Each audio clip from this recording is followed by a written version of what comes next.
Mr. Chairman, you may begin. Thank you. Good afternoon, everybody, and welcome to the May 25th ALCOSAN Advisory Committee meeting. We'll begin the meeting with a roll call by Stevie. Stevie? Good afternoon. Nick Bianchi. Lisa Werder-Brun.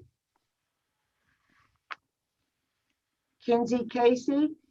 Here. Darla Cravata. Present. Lloyd Cunningham. Dan DeMarco. Patricia DeMarco. Present.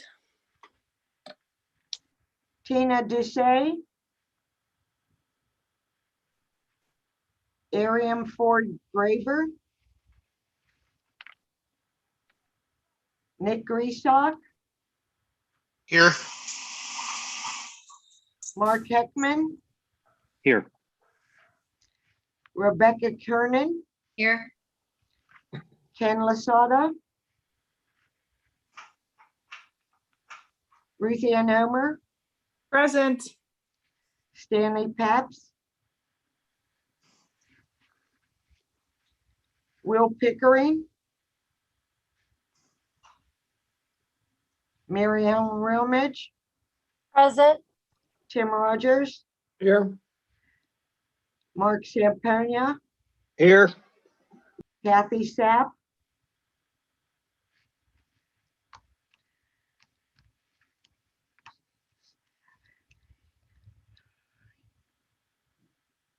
We have 9.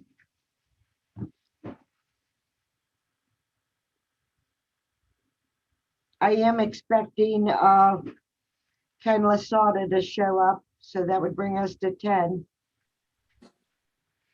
Hi, it's Danielle Ventresca. You didn't call me, but I'm here. Oh, I'm sorry. Oh, I have you checked off.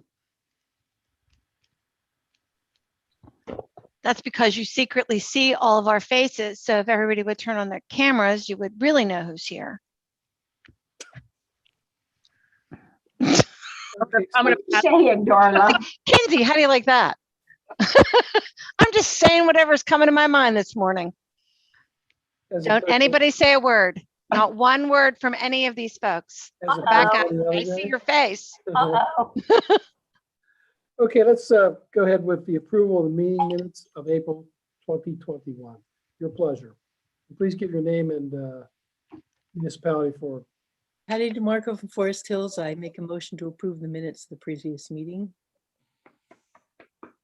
Mary Ellen Ramage, I'll second that motion. Motion and a second. Question on the motion. Being called in favor, give your consent by saying aye. Aye. Aye. Any opposed? Ayes have it, so ordered. First item on the agenda today is a general discussion on advisory committee work reports from members and activities in their sheds. Anybody have anything they want to present today? Well, I'll just mention about the Chartiers Basin. I do appreciate the reports that we got from Michelle, and there's too many people on here for me to see the other person that we just got. I think we got him yesterday, so I haven't been able to send them out to my municipalities, but I will. I have a question. Can we also get a copy of the ALCOSAN board meeting minute agendas? As the advisory board, I think we would, like to see them to see if there's anything we need to comment on or get back to ALCOSAN, because we are the advisory board. And I was wondering if that's possible to get a copy of those agendas. Now, I know you're probably going to tell me it has to be after the meeting and after they're approved, but it would be nice to see them so we could start understanding, like Mark and Mayor Ken and I have a system set up with the Chartiers Basin, but I'm kind of struggling with, I'm just giving them some information. I'm giving them minutes. I'm giving them some presentations. They're not quite sure. I know you talk about projects and stuff, but to try and get clearer to a conversation on how do you want us to reach out to them? Because some of the stuff we're giving them to ALCOSAN could send themselves. When are we going to start advising, I guess, on things? So a lot of that was there. So can we get the agendas? What do you really want us to communicate? And are we going to do any advising? I second that comment and concern. All good questions. There's my favorite executive director.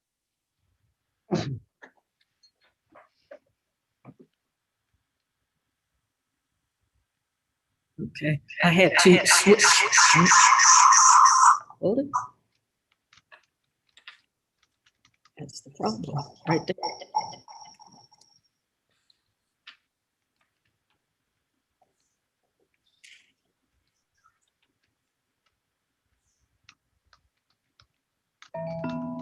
Okay, I think that's better. Nope. We're getting there. Okay, good questions. The agenda for board meetings is available the Tuesday before the board meeting. It's posted on the ALCOSAN website. Meeting minutes are posted the following month once the board approves those minutes. Again, all available publicly. We can send it to you directly if you like. That would be helpful. How you choose to advise is certainly up to you. And I will leave that for your discussion under the leadership of your chairman. One of the issues that we're running into is we're still Zooming. And so that makes it difficult for us to get into the advisory stage. We did a survey, and surprisingly, there's 8 people who are willing to meet in person and 8 who want to stay virtual. I think being virtual makes it very difficult for us to get into the advising stage. We have been. Can I ask Tim why? I mean, I get it. Nobody, Zoom is a plus or minus thing, but I still see your handsome face, so I can still talk to you over Zoom. Yeah, and we have been in a education phase that still continues by ALCOSAN. But so what issues, I think we need to raise the issues. What do we want to advise on? And we would need clarity on what we need to advise on. What do the members, my colleagues, want to give advice to the ALCOSAN board? What do you think we should give advice on, Tim? Well, we've been asking, so far the education has been, I thought, pretty good. And It's excellent. yeah, and I think that helps us try to form the issues. So the issues continue to be, the transfer, the asset transfer. And I'm not sure we can do any more advice on that. That's pretty much a done deal. The only advice we can give is to try to get people to move on the trunk main transfers. And that lies in the individual municipalities. As I understand it, ALCOSAN is preparing to do a pretty aggressive campaign by meeting with both elected officials and solicitors. And for the most part, I think the solicitors are there. I don't know where the electeds are. And it depends on your municipality. If you're educating your electeds as you go, as I do here, then it's a pretty easy decision. We have in fact already voted to approve the trunk main transfer, have received additional information from ALCOSAN for a request of information, and we're working on that information package. So Tim, I might just jump in and say that the city of Pittsburgh is not there yet. And we have multiple edits, I believe, to it. So I mean, maybe other municipalities are there, but the city of Pittsburgh is definitely not. Okay, and one of the issues that raises is that there's an understanding by the municipalities that these are consistent agreements, Kinsey, that, no one's getting a special deal. And one of the issues that was raised by the strict committees going way back was, should there be something in the agreements that gives a most favored nation clause? So if one municipality negotiates something, I remember very early in the process, some municipalities wanted to sell their systems to ALCOSAN, which we were able to tramp down as not being in the best interest of the overall systems. But I'm not sure what PWSA or the city would change in the agreement that would be amenable or changeable to the other agreements. So I think that's an issue. And our advice, I would believe, and I'm speaking for myself only, our advice to ALCOSAN and his board would be there should be no changes to the trunk main transfers because they have been subject to negotiations low these many years. Yeah, I think, and just to speak for the city of Pittsburgh, we were not necessarily in all of those conversations at the beginning. I know there were other solicitors that were, but the city solicitor was not, and I don't know that PWSA was either.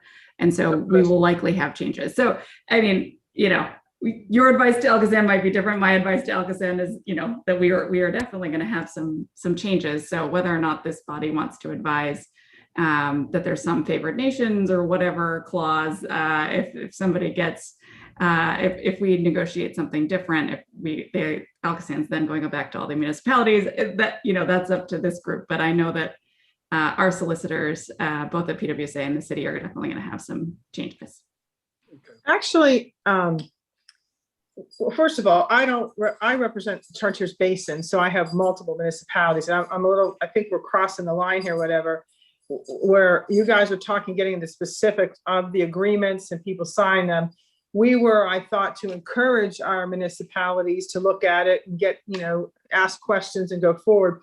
I don't think it's my role to tell a specific municipality good, bad, and ugly about the agreement. The solicitors will do it. I was looking more big picture, having been involved way too many committees, you know, how we can help ALCOSAN and, you know, we're the advisory committee, what subjects that would be. I get it. Tim, you brought up that we should have been encouraging the municipalities in our basins, because we all represent a basin. We don't represent an individual municipality, except Kinsey, I think, you know, you might be the exception with this, with, you know, PWSA or the city. I understand that.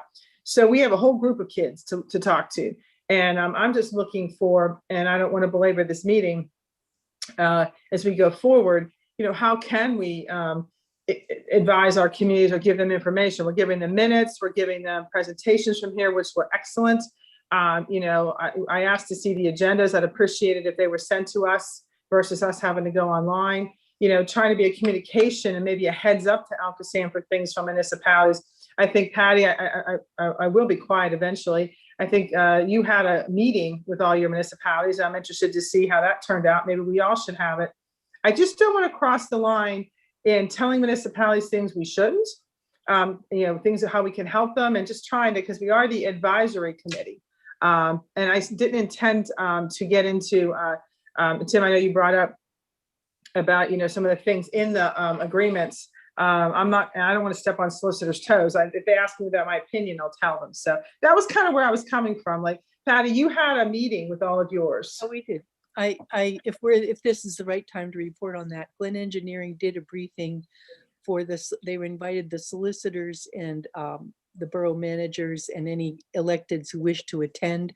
It was an in-person meeting in the borough chamber. We have plenty of room to spread people out 10 feet apart. And we had, I think all but one municipality attended that meeting and briefing. And we went through the map of the trunk lines and the status of the improvements that were being made in all cases, and talked a little bit about the use of the American Rescue Act funding as a way of paying for some of this, which was, I think, a possible use of that money. And so we talked about that, and the lawyers engaged in a little bit of discussion. Nobody had any objections to the boilerplate part of the agreement. It's a matter of just getting the work done to the point where we can turn over. So I'm not anticipating any problems in our watershed on getting this agreement into closure. It was a very informative meeting for those who attended. So are there items in specific that, Ruth Ann, that you want to advise ALCOSAN on? Out of our meeting, we didn't have anything that came up that we wanted to feed back to ALCOSAN. It's mostly trying to grasp the intent and reviewing again with people why we're doing this and where we're headed with it. There was one question come up about whether at some point we could look at anaerobic digestion of waste, sewer waste, rather than aerobic treatment as we do now. And I didn't have any mechanism for carrying that forward yet, but at some point, I guess we can talk about such things. Tim, just to answer your question, I think that what you're saying to me is for right now, it's just to talk about the trunk store agreements. And that's the only thing really with our municipalities. Now that's going to our municipalities. I kind of thought that the ALCOSAN board might look to us as the advisory group, because I thought that was one of the original intents of our group. Just asking us for some advice on things. I'm not really sure what that would be at this time. Nothing's coming to mind, but I thought that was when we talked, originally about this group, that was kind of like we were supposed to help ALCOSAN board on different issues. But maybe I'm wrong. I may misjudge what this group is supposed to be about. No, I think you're dead right. We haven't been asked by the board to provide any advice, and I'm not so sure they're ever going to ask us for any advice. When you go back to the original advisory committee, they didn't appreciate having that committee. So I think right now they've been trying to educate the committee. We've been together long enough that, the education should continue. But if there are items that ALCOSAN board would like to hear from us on, they should articulate that to us. And we have asked for the last 3 meetings, where is ALCOSAN relative to rate increases? I think we're all interested in that. And the rates are becoming onerous to the residents. And I think if there's anything that our colleagues want us to speak to, it's certainly that issue.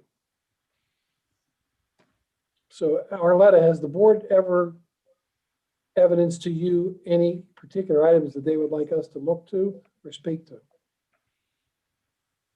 I am going to take the committee back to the original resolution that formed the committee in the first place, with a heavy focus on consent decree compliance through a clean water plant. I will resurrect that resolution and share it with the committee. There are any number of things that I would think this committee want to provide advice on. Has the board outlined a list of issues? At this point, no, they have not. And just to be clear, that is not because they do not have interest in the committee.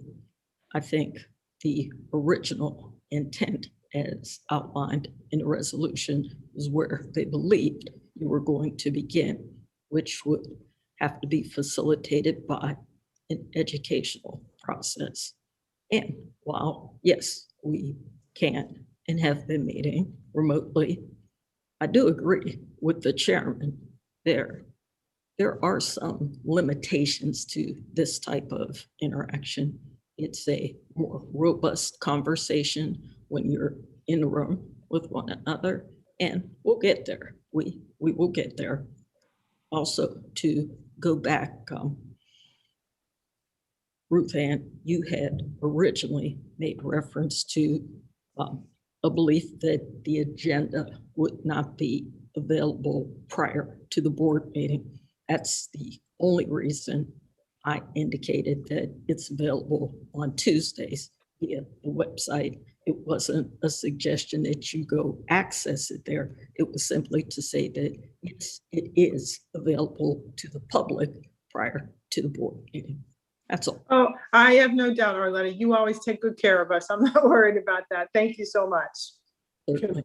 Arletta, can we specifically request then that the committee is asking, is there any issues that the board wants us to Certainly. advisory opinion on? Absolutely. Okay, thank you. I put 3 suggestions of issues that we might want to think about developing some formal advice about in this course of our work in the chat. So if anyone wants to talk about any of those, I'd be happy to elaborate. The third is actually a potential revenue source. So. Okay, and they're pretty high-end requests. I would pass them on to the ALCOSAN personnel to respond to those directly rather than this committee to consider that, if that's okay with you, Patty. Fine. Okay, thank you. Next item is grow coordination with regionalization. Julie? Thank you very much. I'm going to share my screen. And can you all see the presentation? Not yet. Not yet. How about now? Got it. Good. Hold on. Give me 1 second. I apologize. Oh boy. Nice picture. Thank you. How about now? Yes. Yep. Wonderful. Okay. So this is a very timely discussion, and thank you for allowing me to share the work we've been doing. It's really going to build on the discussion that the committee just had. So we're going to get started. So our region has moved from a period of thoughtful planning into program implementation. And on a regional scale, that's being done through 3 primary programs. One being the GROW program, which is in its 6th cycle, in the middle of our 6th cycle. And regionalization, the process by which you were just discussing, intermunicipal sewers can be transferred to ALCOSAN for ownership, operation, and maintenance. And then finally, what I'm calling other source reduction initiatives, which are the responsibilities of the municipalities. We all know there's pending consent order agreements that will require combined communities to achieve 85% capture or improve their percent capture by 10%.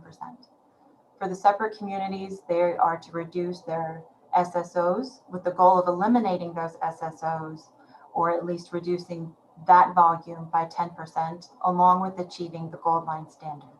So these are, of course, in draft form and subject to change, but there's a lot of work going on by all the partners in the region to try to address source controls and come up with a high-performing regional collection system. So one of the things that we were looking at is, where do these programs align? They are all completely separate, independent programs, but what they have in common is the sewer system itself. So there's one segment of pipe that could potentially be a GROW project, maybe eligible for regionalization, and then one that the municipalities look to achieve compliance with their pending COAs. All the programs have those 3 core functions in common, which are cost efficiency, removing flow from the system, and then reducing combined sewer overflows. Their focus varies, with regionalization focusing on the structural integrity of the system and the operation of that system. And GROW has become really a program that is about collaboration with our municipal partners on source reduction projects. So we want to identify those segments where we could potentially achieve a lot of wins with one project. And how do we do that? So we began by taking all of the data off of the shelf and really making it work. So ALCOSAN, over the course of the past several years, has completed flow isolation studies and flow monitoring for the municipalities. All of that information is provided to our municipal partners along with an assessment report, so that they can go in and see where the more problematic portions of their sewer system are located. We also spent several years completing CCTV inspection of the intermunicipal sewers. This showed exactly what short-term defects there are, and those are the ones that need to be addressed prior to transfer. It also helped ALCOSAN understand the scope of the infiltration and source reduction projects we will need to undertake once those assets are transferred to ALCOSAN. The municipalities, at the same time, completed feasibility studies where you self-identified where potential future projects are to address source controls or capacity issues in the system. On top of that, we've spent the last several years really helping identify where there's impactful source control projects. So we did an evaluation to understand where there's streams directly connected to the system that, if they can be removed, have the potential to greatly reduce flow into the system. And we've completed extensive hydraulic modeling to understand how responsive individual points of connections are regarding volume removal and how that translates to sewer overflow. So we want to see what happens when all of this information, instead of being in its individual silos dedicated to the individual and separate programs, what happens when you pull it all together and really get a holistic view of the sewer system. This is a large undertaking, and just like all the work we do here, we don't do it independently. We called on our municipalities as well as Three Rivers Wet Weather to help move the process forward. So ALCOSAN provided all the data, and we did the initial high-level evaluation and then share that through a technical memo, shapefiles, and an Excel spreadsheet with the calculations with the municipalities and Three Rivers Wet Weather. Three Rivers facilitated a group discussion, set up the meetings, and then really helped guide the progress, make sure that we remained present in the discussions and that it was a completely open discussion as we proceeded. The municipalities took that information and then really turned it into a project. So our assessment being very high level, they were able to take it and come up with an appropriate cost estimate and an appropriate repair or infrastructure upgrade based on their extensive knowledge of the system. And we did that using a methodology we developed. So we start by finding where should we focus our efforts, and that really relied on the flow isolation studies. We began pulling in all this other information about the structure of the system, following regionalization defects that needed to repair, because that's where investment needs to be made now. We also pulled in other information about the defects in the system that may not be a regionalization defect, but could be a restriction, downsizing, bottlenecks. There's a myriad of options, as you all know too well, in a sewer system that was built 100 years ago and has been added on to since then. So we wanted to account for all of that information to make sure we're doing the right project in the right place. Next, we pull in this information developed for controlling the source to guide how much volume removal we expected, along with the overflow reduction efficiencies. Finally, we continue to work with the municipalities to come up with a potential project and a cost, and ultimately get a general idea of what kind of grow match is potentially available to the project. So I'm going to walk you through this looking at one individual point of connection, which happens to be Streets Run. These communities have been working with us for over a year now. We began with the flow monitoring completed by ALCOSAN. You can see that each individual meter shed is color-coded based off of the groundwater infiltration component. And that's an important point, is we're really focused only on the groundwater infiltration because that's the volume we think we can get out with lining. So from there, we've taken the whole POC and started to look at only those areas that are above the gold line standard. Those are the areas shown here as the red and orange.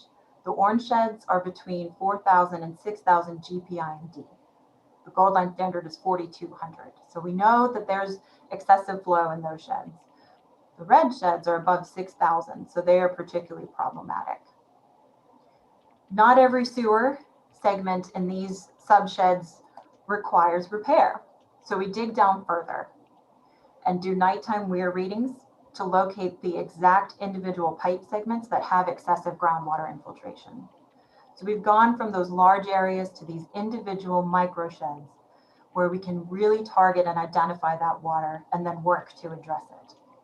So now we know where we need to focus our efforts. Next, we bring in the regionalization lines as well as the municipal sewer lines. So this is an example of one of the subsheds we just looked at. Running through the middle of the shed, up the center of the screen, is the regionalized sewer.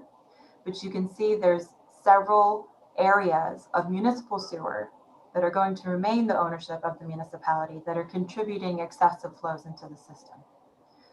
So because this is an effort that is looking at multiple programs, we don't want to just look at regionalization. We don't want to just look at source controls. We really want to get an idea of what's the right repair for the whole shed. So all of this, not just the regionalized line, would be considered in the evaluation. Next, we pull in additional deficiencies. We look where there could be streams. We did hydraulic modeling to determine where manholes are shown to be surcharging during 3.5 times dry weather, which is our design standard. Then we looked at sewer restrictions, which again could be those bottlenecks or hard turns, areas that are more problematic. We further pulled in the floodplain to see where sewers are located within a stream bed. This is all of that information pulled in for one particular shed. This is Glass Run.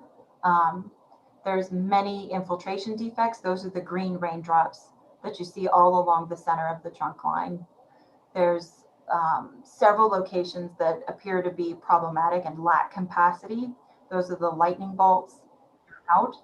And then we pull in the floodplain area so that we get an understanding that where these defects are located, the infiltration defects are located, we have some degree of confidence that water can easily seep into those, not just during the high spring time periods, but throughout the year.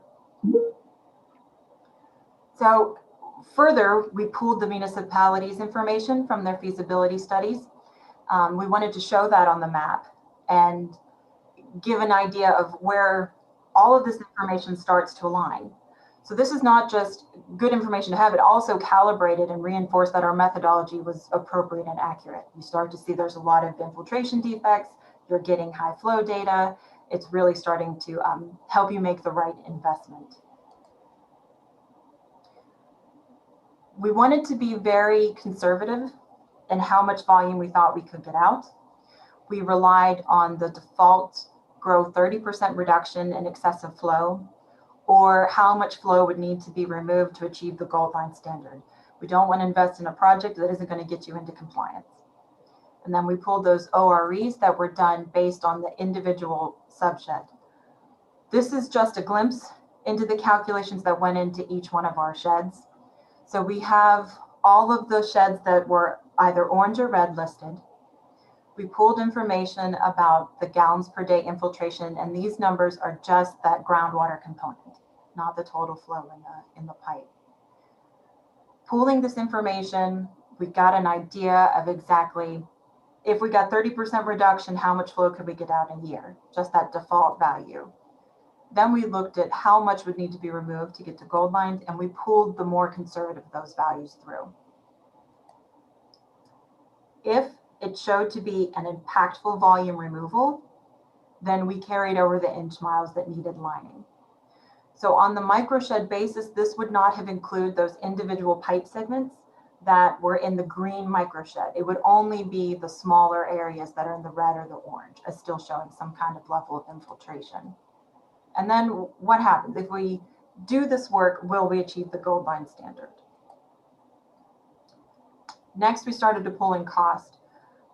These cost factors are based off of the length of pipe and the diameter of the individual pipe segment. We pulled factors from local bids as well as grow projects to see how much would it cost to do full manhole to manhole lining. This would not be individual spot repairs. This would be manhole to manhole lining along. And then started to pull in the factors for the grow potential volume removal as well as overflow reduction. You come up with a projected grow match, which is extremely high level. The confidence level for these matches would be minimal at this point, which is why we proceed on to really kick this to the municipalities and allow them to take ownership of the project. So we would share all of this information with them, and it serve as a guide to, here's a potential source control project, here's where you might want to focus your efforts. Then the municipalities decide, do they want to work together on a multi-municipal approach across the entire point of connection, or do they want to focus on individual sheds within their municipal boundaries? They also determine what's an appropriate repair. So in some instances, lining is the right repair. Other times, the pipe is no longer structurally suitable to complete lining and we need to do a replacement. We've had a couple instances where they wanted to address capacity simultaneously, where there was surcharging, and that was the real driver for the collaboration on the project. And then other times where it was a full realignment with an abandoned portion of the system remaining once they were done. The Streets Run Communities summarized all of their work into what's shown here on the map. So any location where you still see that shading is where they're going to do sewer repairs. Some of it is in the municipal owned system. Some of it is on intermunicipal sewers that are eligible for transfer. It took, as I said, a little bit over a year to come up with this. They entered into a memorandum of understanding and cost sharing agreement, and have decided to submit this project to grow consideration. They shared the exact scope with us at a fall workshop last year and received a waiver. So they will be coming to grow cycle 6 with a multi-municipal approach. Baldwin Borough is the lead on the application and has really led the effort with their engineers, LSSE. They took full ownership of the project and came up with the design. They're doing the contract drawings. They're moving forward. And all of this would not have been possible without Three Rivers Wet Weather, Dave Motz and his team. They were tremendous in keeping everybody moving, focused, and facilitating those discussions. So this is what really the committee was just speaking to, understanding the requirements of regionalization, that program. By this point, I think most people are familiar and comfortable with GROW and have come to rely on it as a funding source. So we really want to help identify where our municipalities can be most impactful with their investment.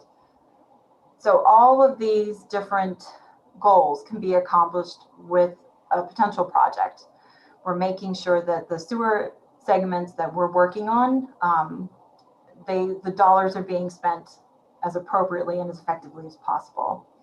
We have to make sure that we're investing in the right repair and be multifaceted with that investment and accomplish a lot of goals simultaneously.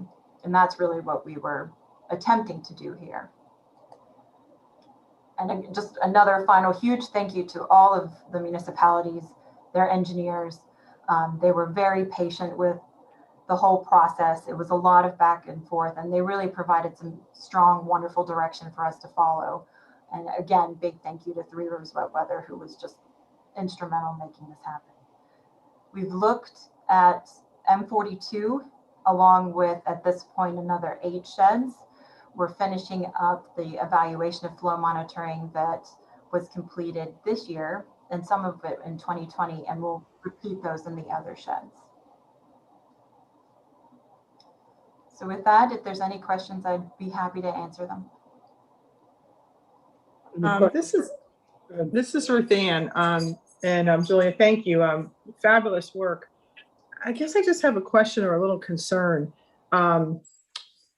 What you're doing now and in the last year was done previously in the Streets Run watershed, and per the consent order, the municipality should have lined those sewers per the requirements, you know, from manhole to manhole. And the Streets Run interceptor was lined through a project through Three Rivers, about $1 million at ALCOSAN years ago. So what you're finding, and maybe it's a lesson learned for everyone, is this is forever.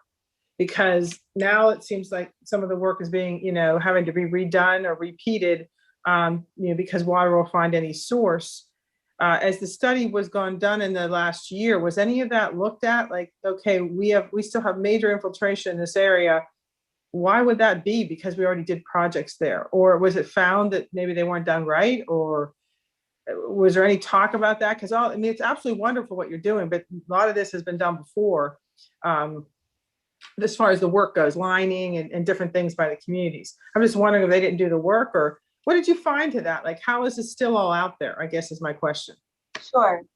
So we watched hours of recently collected CCTV and found that it was a mix of both of those. Significant portions had not been mined, and other segments clearly had been, but either taps were left or there were leaks coming in at where the lining did not go through an abandoned lateral. But we did allow the municipalities, we sat with them and watched all of it so we could really identify not just what was causing the infiltration, but quantify the volume of infiltration coming in. Yes. I think it'd be great if you guys had sort of a lesson learned things that you found, because like you had mentioned about the taps and where they come in. Because trust me, communities are trying really hard and they've spent millions of dollars, but you have some lesson learned you could share as people are doing this work, because like I said, a lot of it was done before and they're having to button it up more or look at it. So I just find it interesting. It means we're doing this forever, which I know you're all excited about on this call. But maybe a lessons learned for other sheds or other municipalities as they're going forward might be interesting. Thank you. Julia, did I hear you right that they had to reline areas that had previously been lined? There were portions, particularly along the trunk line, the streets run trunk main, where they had liners that failed. Yes. Or the liners were not installed properly and we had flow coming in at the tap connection. Yes. Isn't that something that should be picked up in the post video of the performance? That there might be a default in the liner? Yes.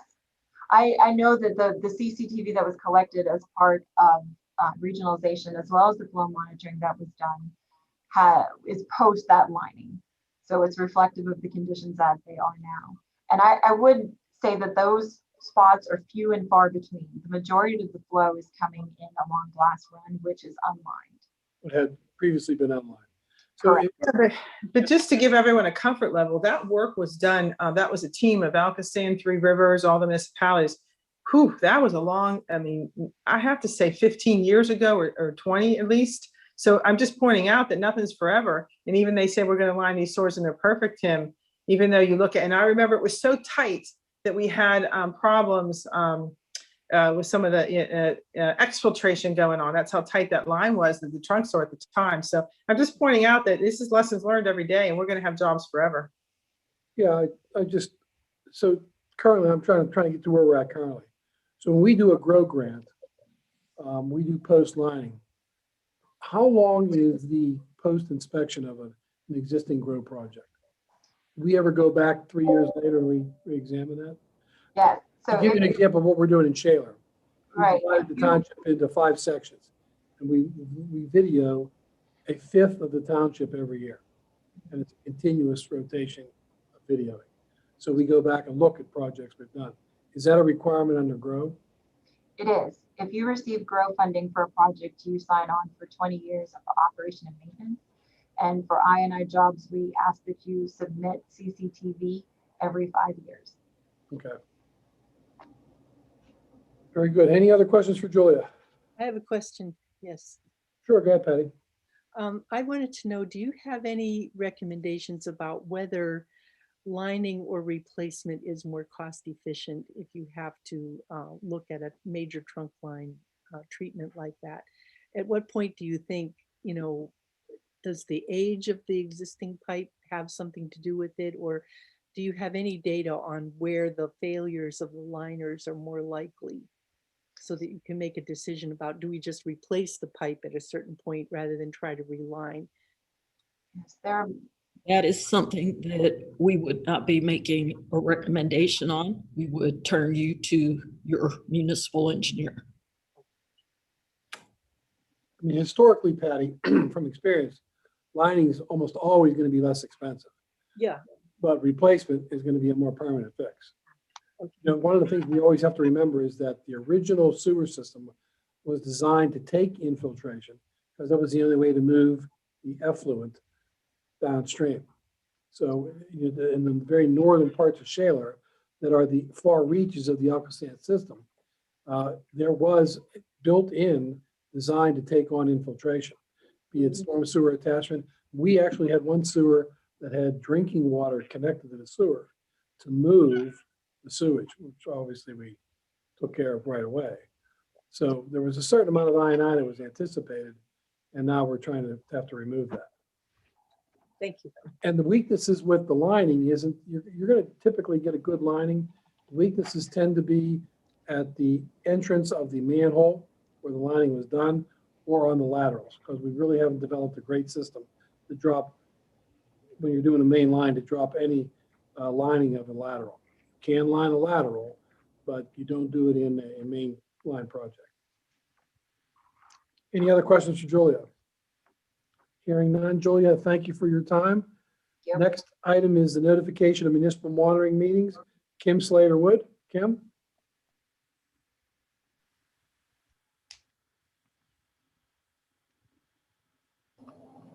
Hey, thank you very much, Tim. I appreciate it. Hello, everyone.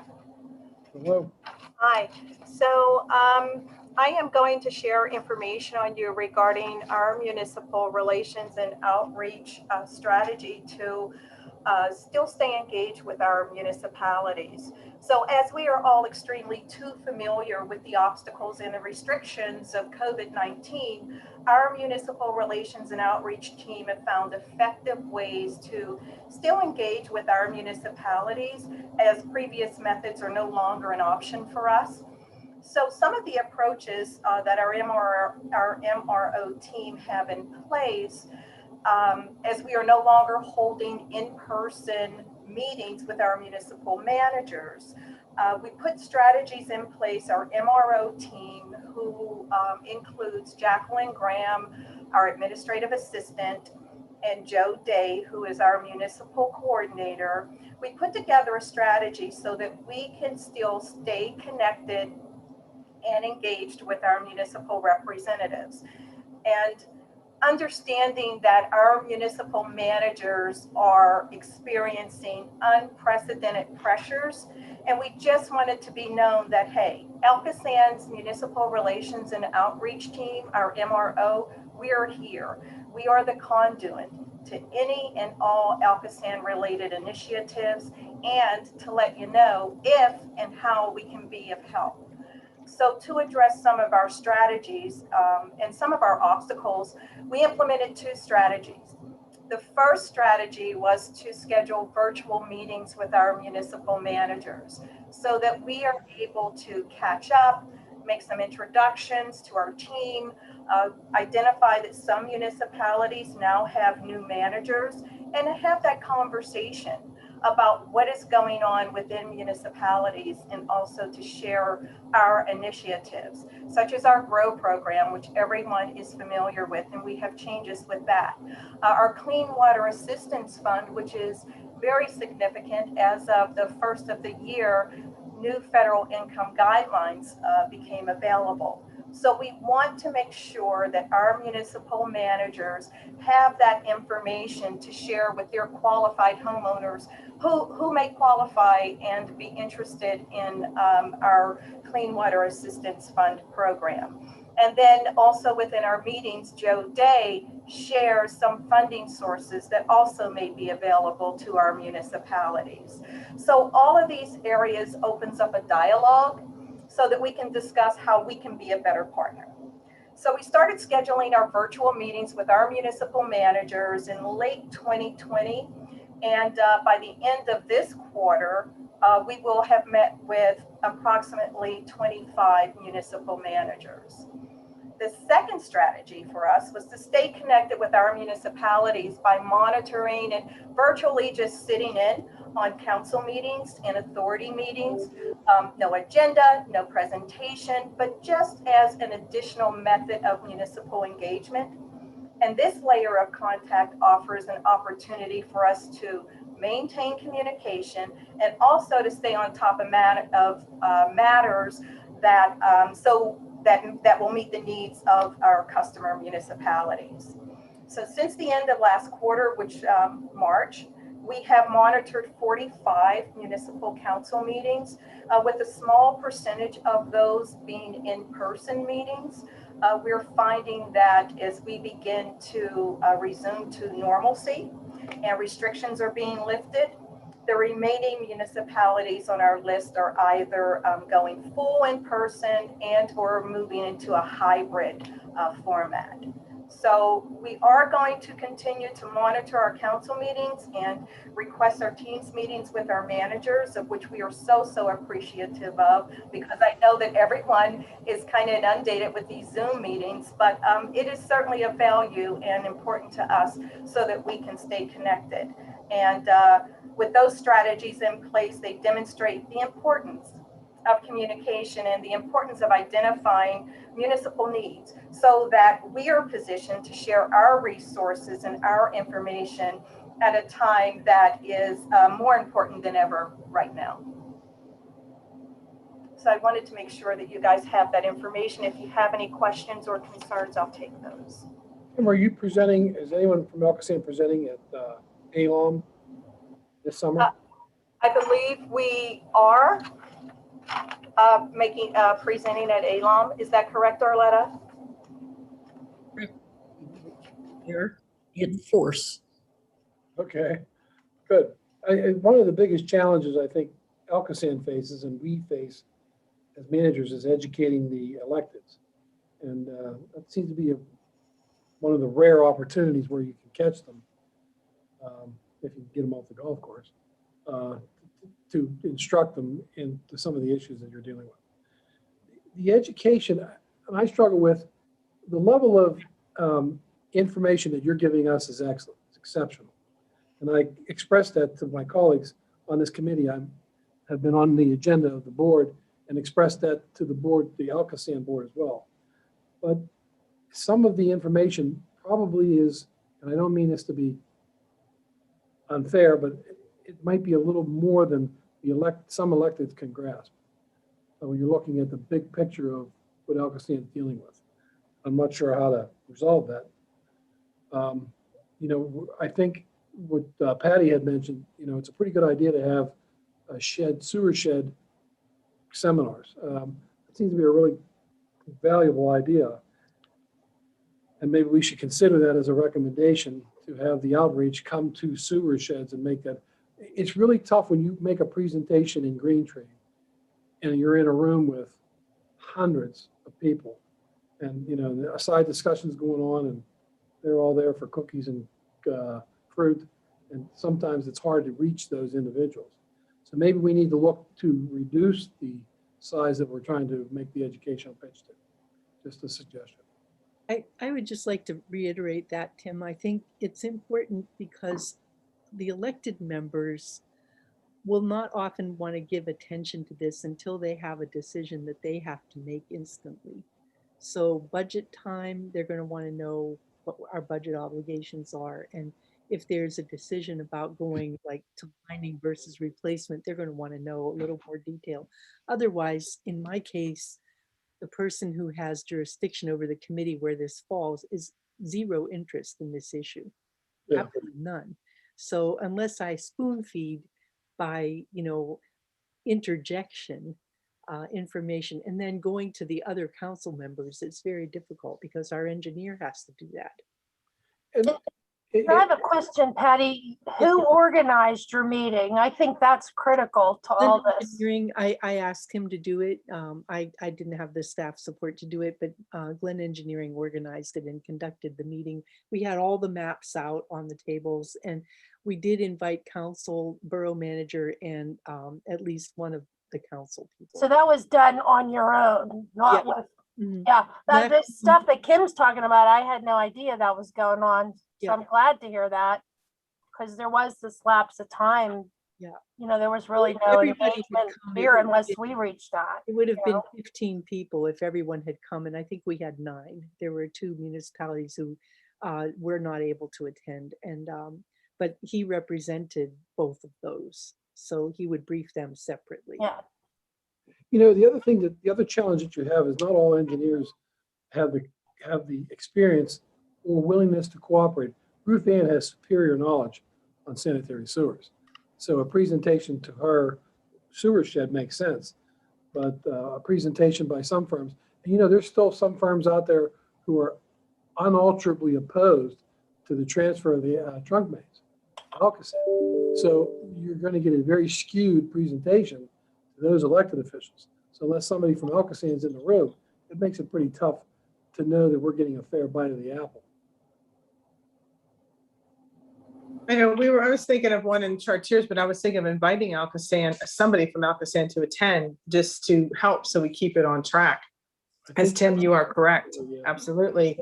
Even the Chartiers Basin, depending on who's who and who's there, not everybody's on the same page. Yeah. So, there's still some degree of anti-ALCOSAN-ism out there. And it's tough to get them past it. The consent decree is, they're viewing the consent decree as heavy-handed. My board's all lit up. We just got a DEP finding, the DEP decided to take some money out of our operation for a minor infraction. And so when I go to my board, they're like rabid anti-environmentalist right now for the simple action of either advice that they get or a heavy-handed approach from DEP that they see. And they see the EPA consent decree as that much. And I always try to say to them, look, I mean, common sense says you can't put, excuse my French, shit in the stream. You know, it just makes sense. We can't do that. We've got to clean up the creeks and streams of the Commonwealth, and we have to do our share. And that gets them to a point where they're willing to listen to things. Anything else for Kim? Moving on to the next item, data site. Okay, moving right along. I'm going to share my screen. Let's see. Okay. All right.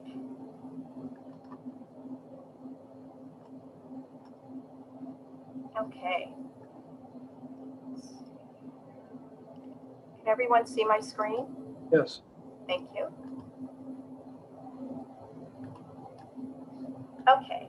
All right. So it's a pleasure to present to you our municipal data site that we have. And before I begin, I must share with you that this is certainly a cross-departmental collaboration on this project.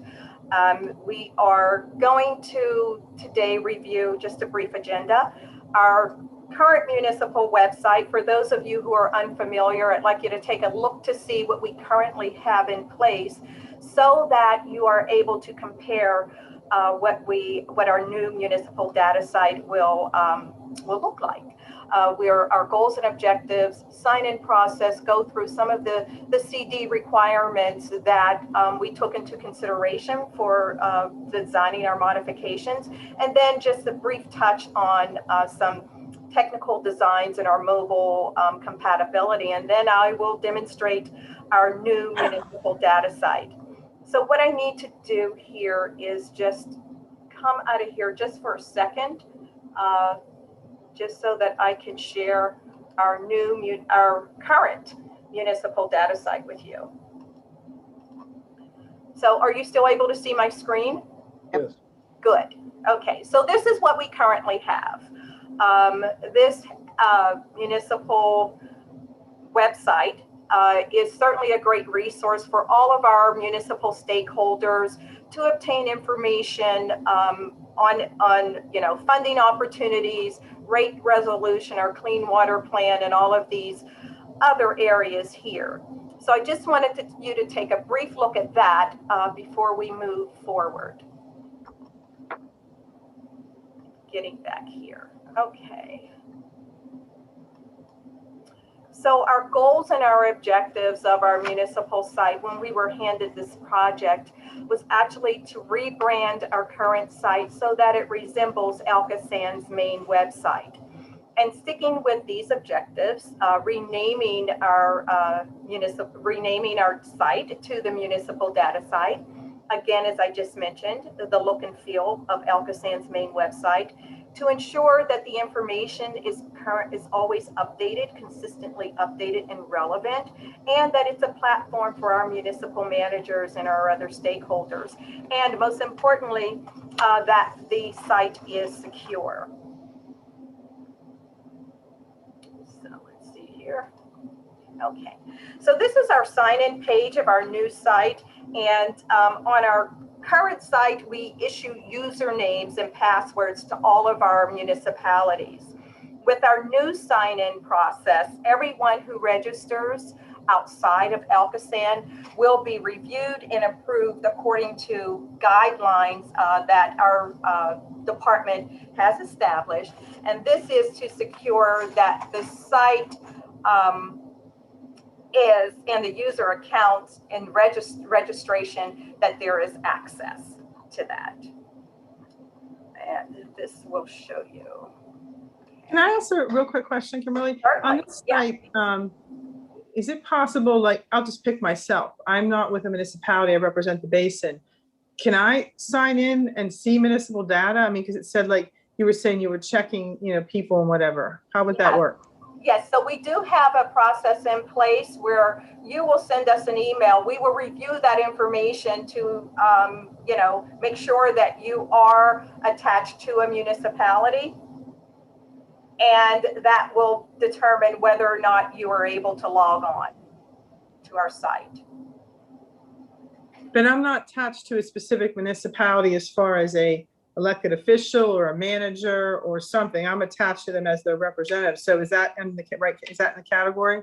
That is, Let me put it this way. Will you let me on? right now, you would not be approved. Yeah, not now, but you will be. We'll have to work through that process because you are a special kind of biscuit all by yourself. I might let you use my log on. Boy, that's an understatement, huh? Wow. Thank you. That's generous, Arletta. Arletta, that's actually a really good question. So would the advisory committee members, I mean, if you could come back and answer that question, because the advisory committee members on a lot of levels could benefit from understanding the municipal data, as long as it's not too sensitive.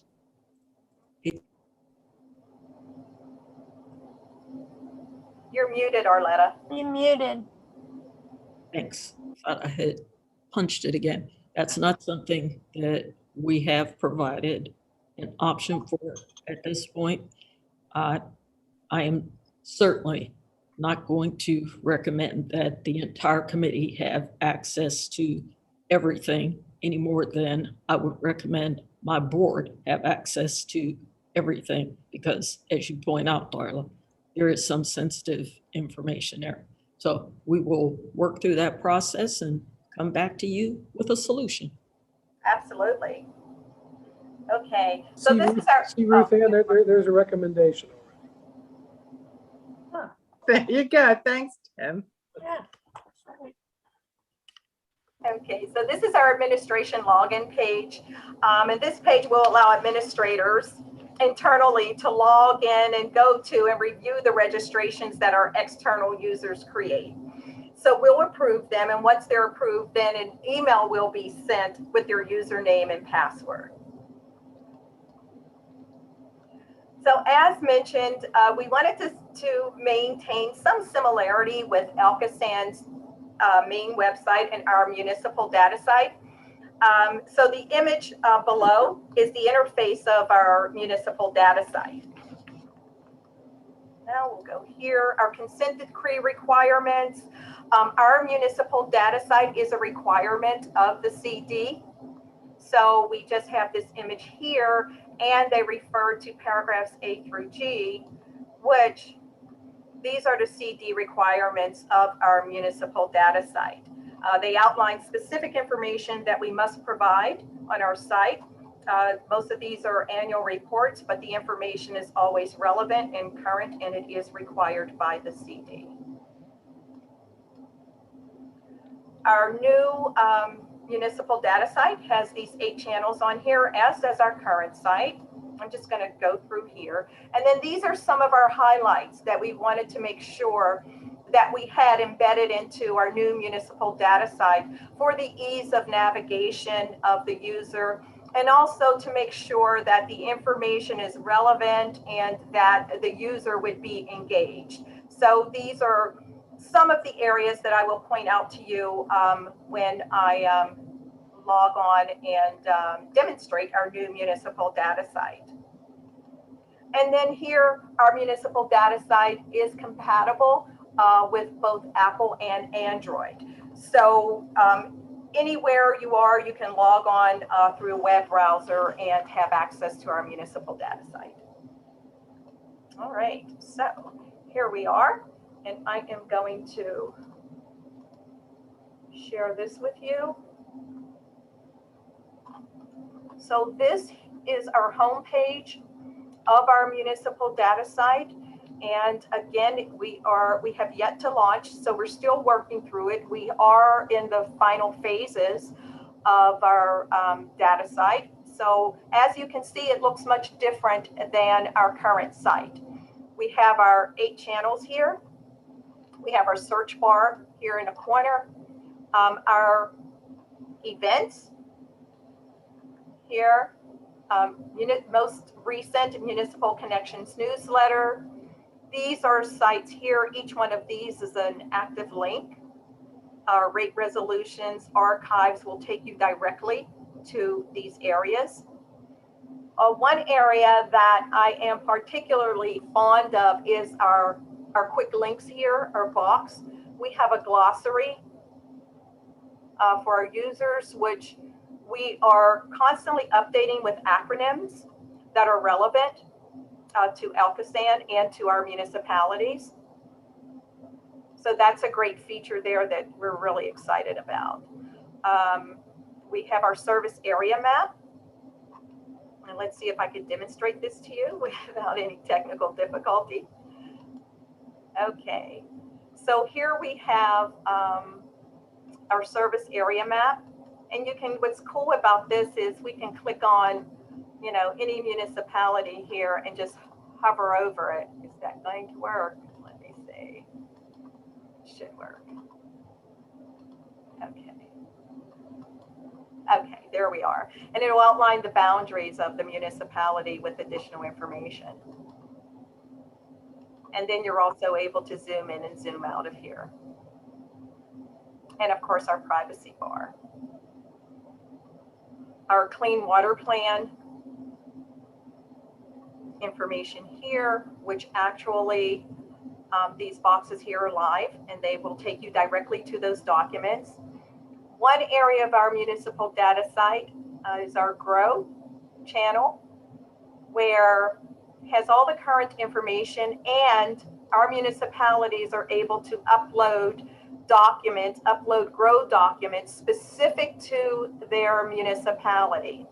So the permission level is only to that specific municipality. However, all of our engineers internally have access to all of these documents. And we work very closely internally with Julia and Tim on these documents to ensure that all the information is updated. Our municipal funding sources site, this also has information that would be relevant to our municipalities. There's the USDA information here, our fact sheet, which goes directly to the USDA document. We also have information on regionalization here. And what a nice feature about this site is that it is so very easy to navigate. Requests and information, which again is very specific to each municipality. That permission level does not extend to another municipality. So we have this information here, and information is able to be sent to us, and then we are able to respond to that as well. And then finally, I just want to point out our archive channel, which is where all of the documents that are stored that are no longer current. But we do use this so that the documents maintain in the event that we do want to, for any reason, that the documents would be necessary to be referenced.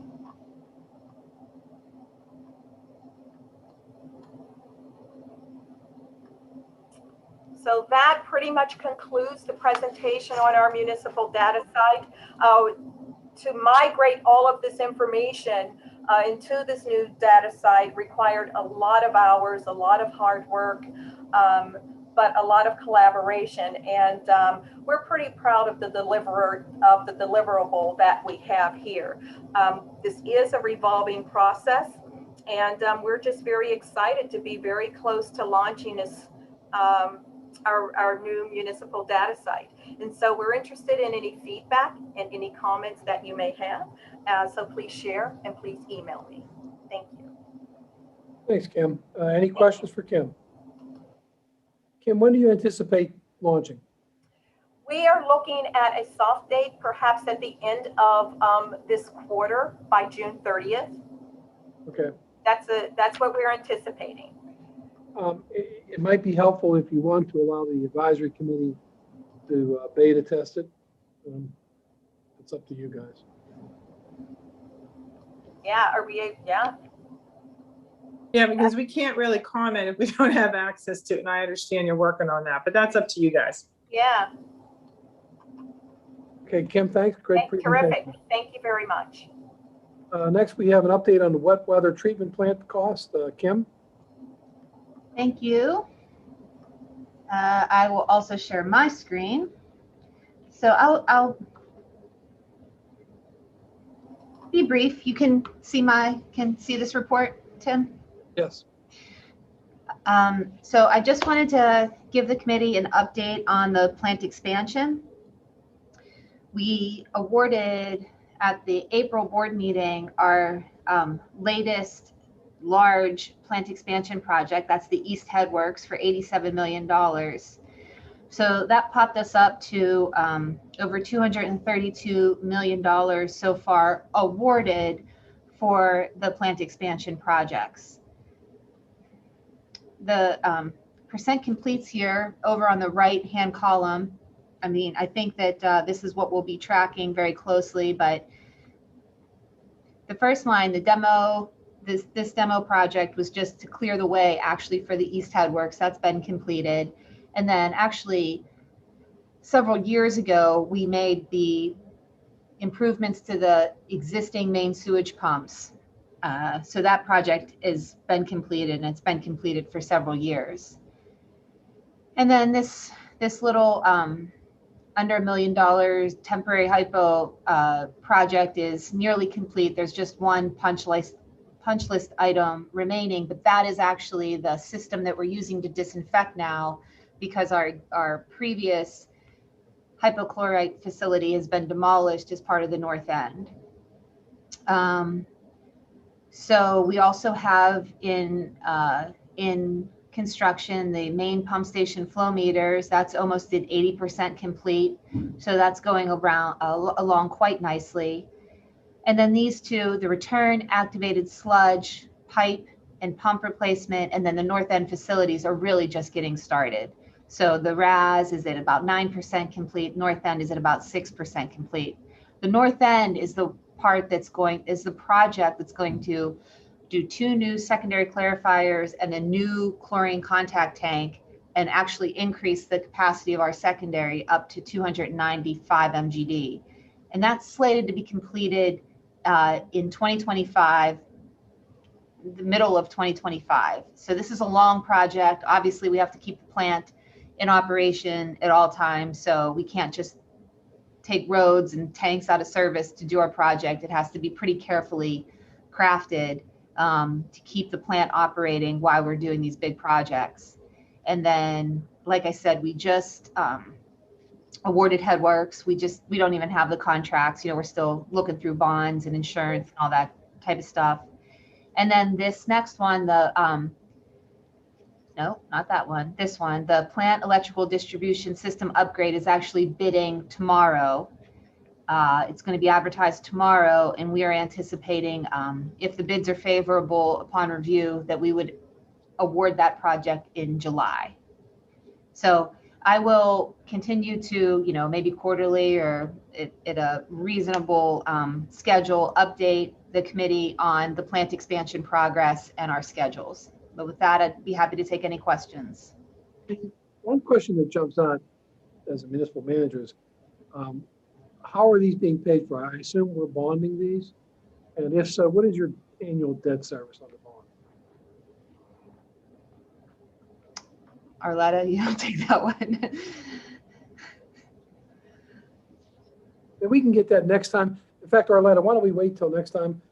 And I don't know how much of this could be released by ALCOSAN to us, but the issue would be, what are your retained capital reserves? And then how much of this work are you bonding out? And how does that affect rate? We will prepare that. Well, I'll come back to the other. That may take more than a month. I get that. That's a pretty big ask, that kind of financing. But if we can, I think that'll give us a position. One of the things that we're answering to, as I'm sure all of us on the advisory committee, to our colleagues and to the residents, is why the rates are where they are at. And we can dumb it down to, well, EPA consent decree, we got to keep the stuff in the pipes. But it would be helpful to us to try to explain to them the size of these projects. These are eye-popping numbers. Yeah. That Kim presented there. And, massive work. And I understand that, you're on a tight location and you're doing a workaround, where you got to literally orchestrate the movement of equipment in and out of the plant. So, but it helps us to have numbers that we can tie to that, I think. And I think that's going to become more prevalent as we're getting ready to enter into consent orders, because now, municipalities are kind of getting hit on both ends. What they're going to have to put out on their own consent orders, to meet the regulations on top of, these huge numbers that you need to do. I think we're going to get more and more inquiries about costs. You are absolutely correct. As EPA categorized the problem back, gosh, that was 2000, 2001. And we attempted to educate people based on EPA's representation of it. There's an upstream portion of the problem. There's a downstream portion of the problem. There is an upstream cost to resolving the problem. There's a downstream cost to resolving the problem. We have not been particularly successful in carrying that message over 20 some years because, as has been pointed out many times, until whether it's an elected official who has to make the vote or a ratepayer who has to write the check, people just seem to be not that interested or connected to the message. So we have to resurrect it and make it meaningful. And I think that's on our part too, because, so many people change. People are gone. New electeds come in, new managers come in, new engineers come in. It's a daunting thing to have to keep communicating it. Some of us have been here forever and understand it, and many others don't. So, it's a challenge. I appreciate what you are doing, though. I do. Winging. Yeah. Very good. And we've tried media outreach, and if it's between watching a presentation on issues of ALCOSAN and the Pirate game, although they really stink right now too. So, I was about to take great offense. I really was. You could have used something a little different. Somebody chooses to watch a Pirate game instead of talking and listening to this. I can't understand it either. But that's the issue we're faced with. We're trying to educate. And I think that overall is our biggest challenge. And, Arletta, you and I, we've all been at this for a lot of years now. That has always been, how do we do? We've gotten better at it, but that's an icebreaker that's hard to do, hard to get through. Arletta, you need to do like they do at ALOM, which is offer prizes. I can run everybody out an umbrella right now before the game. Okay. Yeah. No prizes. They should want to come and see all this sore stuff. Come on. Any questions for Kim? That was a nice presentation, Kim. Those are eye-popping numbers, Kim. Yeah. That's pretty tough to deal with, I'm sure. Under old business, I would mention one thing again. We did a survey, and it was 8 that want to come and attend, and 8 that want to do it virtual. I'm not sure where to go with that, but I'm more than willing to listen to the recommendations of the body here. Maybe we could do a mixture. Well, Tim, in the boardroom, isn't there capabilities if some people wanted to attend by Zoom that we could do a combination meeting? You can come or you attend, because everybody's off once in a while, on a vacation, hopefully. But can we do it? I've seen boards do that now, that they hold the meeting in person, but it's in a room that has capabilities that if someone needs to call in, they still could. And that was going to be my suggestion. If we can do that, I think we should try to do that. I'm just speaking for myself again. I struggle with this. I'm all zoomed out. I'd like to get back in a room with people, but I'm facing the reluctance. We had a discussion about getting the band back together at our COG meeting, and there was a number of people that said, "Hey, no, I'd rather sit in my living room for the rest of my life." And so it's tough to get them out. But is that something we can entertain, Arletta? Absolutely. I would respectfully request that the committee take the rest of the summer to work things out, and first in person, everybody in the room, September. I think that's a good suggestion. One of the other suggestions I was going to say is we may want to take the month of August off collectively. If there's no objection to that, I think there's a benefit. We need to give staff a break to try to gin things up for these meetings. And so if there's no objection, I'd maybe suggest that we have an August month off, and then we get back to in person in September with the opportunity to do it virtual as well. Is everyone okay with that? Is there any objection to that? Hearing none, then let's proceed with that. Laura Stone, I believe, is on our call here. She is the solicitor. Laura, do you have anything for the go to the order? No, and I apologize. I'm using Arletta's link, so there are two of us today, and I'm Max for the day to make it even more confusing. So. Hey, Laura, thanks for explaining that, because I swore that was Laura Stone and not Arletta. Nice to see you. But no, nothing more, Tim. Thank you. Okay, and Laura, I know that you're not having to share the connectivity at home because I'm sure Harlan's out golfing.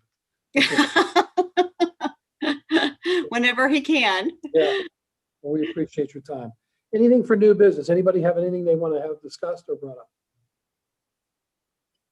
Tim, I would like to mention very quickly that since we didn't have a quorum at the beginning of the meeting to adopt the minutes, we're going to want to adopt them again at the next meeting when we have a quorum. Okay, and by any chance, did we get a quorum, Stevie, while the meeting? Heard a bunch of dings. I don't know if everybody connected in. That's a good question. We would only need 11 of the non-ex officio. Right. 10. 10, okay, so we'll put that back on the agenda for the next meeting? Yeah, just double up for this one and next one. Okay, great. And I think in person will help us get through that. This is the first time we have not had a quorum, and that's disappointing, of course. Right. Anything else under new business?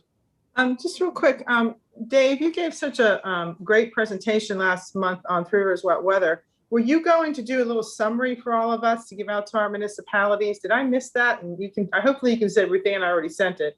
But if not, can you do that for us? Dave, your mic is off. Yeah. The old man can't figure this new technology out there, Tim. Yeah, we're working on something for you, Ruth Ann, and we'll have something out where we're at. I can also tell you that it seems that you will be the municipalities will be receiving their orders in next month. We're having an all solicitors meeting, one tomorrow and one on Wednesday, to brief it to the solicitors, and we'll be starting to roll it out to the elected officials and managers and engineers here throughout the month of June. And again, can't thank Arletta's team enough for the help that they've given us through this whole process. So it's just not the municipalities. All the improvements they're doing are really going to help us. And as some of know that our last 3WG meeting, the presentation was from ALCOSAN on the plant expansion and the Ohio River Tunnel and how it will help these municipalities through the order. So thank you, and we will get you some more information. Thank you. Thank you, Dave.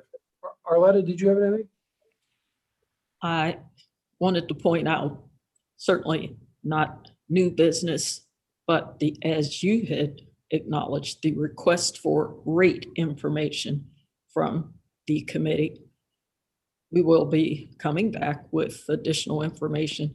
We just have not had anything to share at this point, but that is coming shortly because, of course, we need to be able to set the rates to get that information to our municipal customers. So we'll be coming back, if not June, definitely July, but I think we'll have something to share in June. Okay, thank you. Any other new business? Hearing none, is there public comment? Hearing none and without objection, then we are adjourned. Thank you for your attendance today and have a wonderful afternoon. Thanks, everybody. Thank you, everybody. Bye.